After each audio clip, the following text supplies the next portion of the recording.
Hi guys, I'm being stalked by the flock here in Jurassic Park. My name is Sarah, I'm the Real Simple Mama, and I'm going to do a 5-minute chicken tip video to where you can kind of gauge if pecking order is going too far.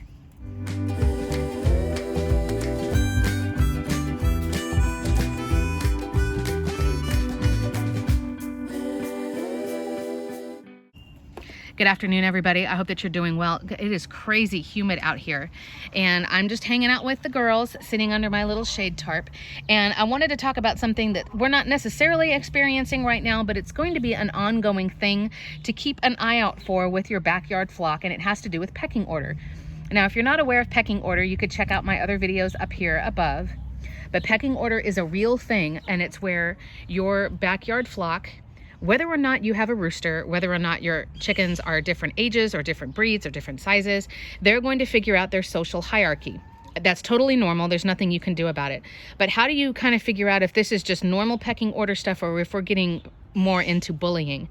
And I wanted to give you a few things just to look out for. I know a lot of people, they've got chickens that they're ready to integrate into the rest of their flock, or you've gotten a new batch of chicks and you're ready to put them in with everybody else. Pecking order is inevitable. Like I said, it's going to happen.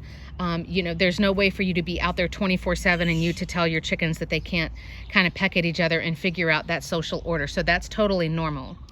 And I know it's easy for me to say because I currently stay at home with my kids, but as much as possible, be out with your chickens so you can hear their different voices, you know their different personalities. It's good also, right, for you to just check and make sure everybody's doing normal chicken stuff, everybody's out walking around. If somebody poops, you can run over and look at it because that's what we all love to do with our free time.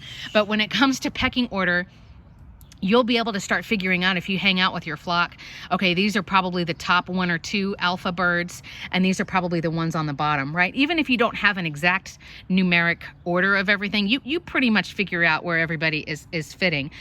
And pecking order will usually come about either if your chickens are in a cramped spot, for example, like when it starts raining and mine all try to run under cover, or if you are giving them treats. So on a normal day-to-day, if your hens or your flock, if they have enough room, right now you can see there's no need for them to be pecking at each other because there's a ton of space.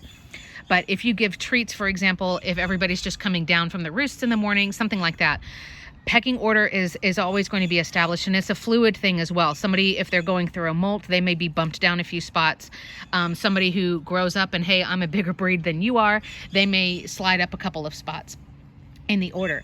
When pecking order goes too far, for me, it's there's a couple of things to look out for. The first is that you have 1 or 2 chickens who are bloody or missing feathers. Nobody should be getting the brunt of the abuse. They're always going to bicker at each other a little bit, kind of like if you're working at a daycare. There's going to be little spats and little arguments and things like that. But there's a difference between a little he touched my toy, no I didn't, like a little griping thing, and then getting into like a full-fledged fist fight, right? So if they just peck at each other literally just once, literally for them to just say, hey, then that's totally normal. You can't really prevent that. I know in the past I've gotten in sort of a debate with somebody because they said, well, I'm going to sit out with my flock with this stick. And if this one bully hen tries to do anything to anybody, well, they see the stick and they won't do it. And it's like, well, I understand what you're trying to do. I get that you're trying to train them to not be mean, but you can't sit out there 24 hours a day. It's going to happen. It's inevitable. It's part of their instinct.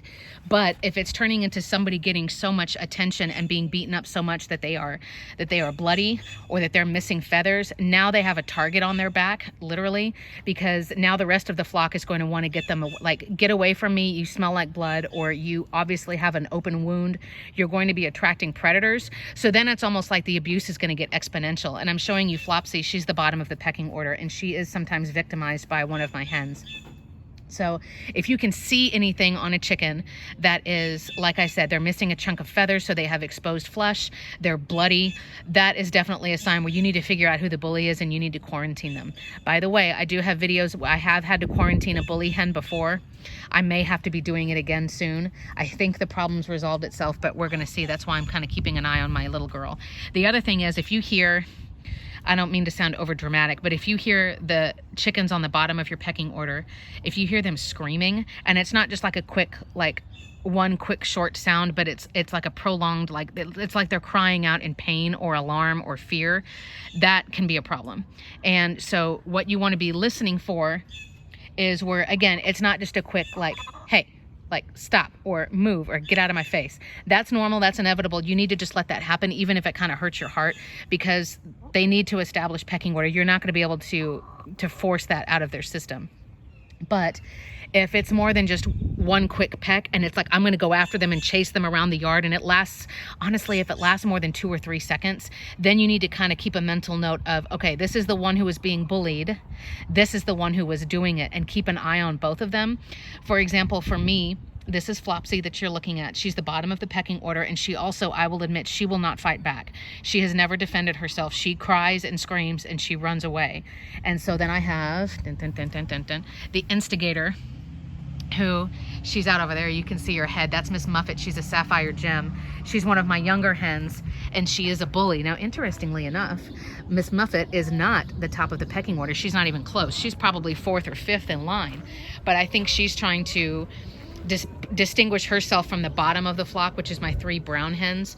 So the girl on your right, she's the one who is a bully, and what she does, instead of, we got like Fast and the Furious going on down the street, instead of her just doing one peck like, hey, this is mine, or hey, get out of my way, you're too close, back up, she will start chasing them around the yard.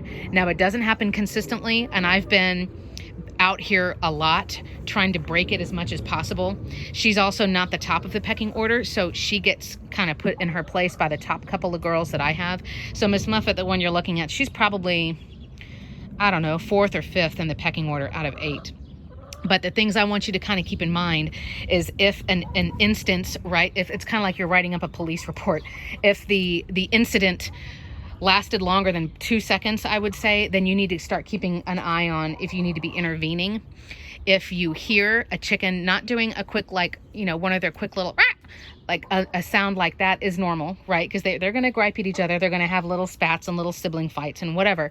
But if it's like a hen is screaming and it's not resolved within 2 seconds, that would be another thing.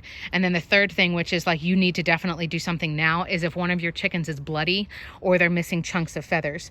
A couple of points I'll bring up really quickly. If you have roosters, and I just recently talked about being the best rooster for your flock. If you're like me and you don't actually have a rooster, you can have your chickens, you can have your hens look at you as the rooster. And I kind of gave you some training on how to be a really good rooster to your girls.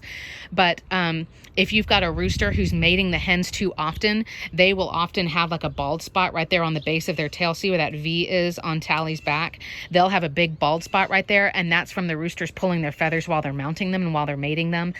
Your hen can be bloody from the rooster, either from his spurs or from his beak. So if you've got a few bloody hens, but you have a rooster, it may be bullying and it may be the rooster. It may be 2 different things. But either way, if as soon as your chicken has exposed flesh or as soon as they're bloody, the attention that they're getting is going to sort of be exacerbated. It's going to get worse and worse exponentially, because now they've got an open wound. Now the rest of the chickens are going to be like, oh man, you're going to be attracting a predator. Like we need to get you out of here. So it's just going to make things worse. If you get an instance to where you feel like, all right, this has gone on far enough, and I'm looking at the one who, you know, potentially may need this, you know, I need to do something. This chicken is a bully. You have 2 options. The easiest option is for you to get rid of that chicken. If they're dropped into a new flock, they would be the bottom of the pecking order, and that would fix the problem. I would not do that temporarily, though. So if you're going to get rid of that chicken, I wouldn't say, hey, I'm going to send you off to a friend for a couple of weeks and then bring you back. If you take them out of your flock, I would do it permanently. That's just my opinion. The other thing you can do, if you're like, I want to keep this chicken, but they need to stop this, is you need to quarantine that chicken. And I recommend doing it here within your chicken run, giving them a dog crate or penning them in an area, giving them their own food and water. But it's sort of like public shaming. You know that chicken is going to be safe. They're not going to be eaten by a predator or anything. they are still within earshot and eyesight of the rest of the flock, but they're not able to interact or do anything with anybody else. And so everybody else will, it's like shuffling cards. Everybody else will kind of reshuffle themselves in the pecking order, and the one that you've isolated will now be on the bottom. That only works though if you lock them up for at least a week. You can't do it overnight and it will reset everything. It won't work. So you need to, I've got a squirrel up above me like dropping nutshells on my head. So if you're going to say, all right, enough is enough, we need to stop this, I'm going to intervene and do some, bullying therapy, then you need to lock that chicken up for, I would say, conservatively at least 4 or 5 days. You can do it for up to a week. And then when you put them back in with the rest of the flock, you put them in overnight, like after everybody's gone to bed and they're on their roost bars, just drop them back up there. And then everybody will reestablish themselves the next day, knowing that chicken, the bully that you isolated, they will be on the bottom now and everything will shift around. But I did want to do this because I've talked about pecking order a lot before. Like I said, I've gotten in a debate with people on the channel before because they think that they can just completely stop pecking order from existing if they sit out there with a stick. And chickens aren't completely stupid. I mean, they will figure out, okay, this human doesn't like me and they're going to chase me around with a stick and the stick is bad. But that's not going to completely cure the chicken from their instincts. Does that make sense?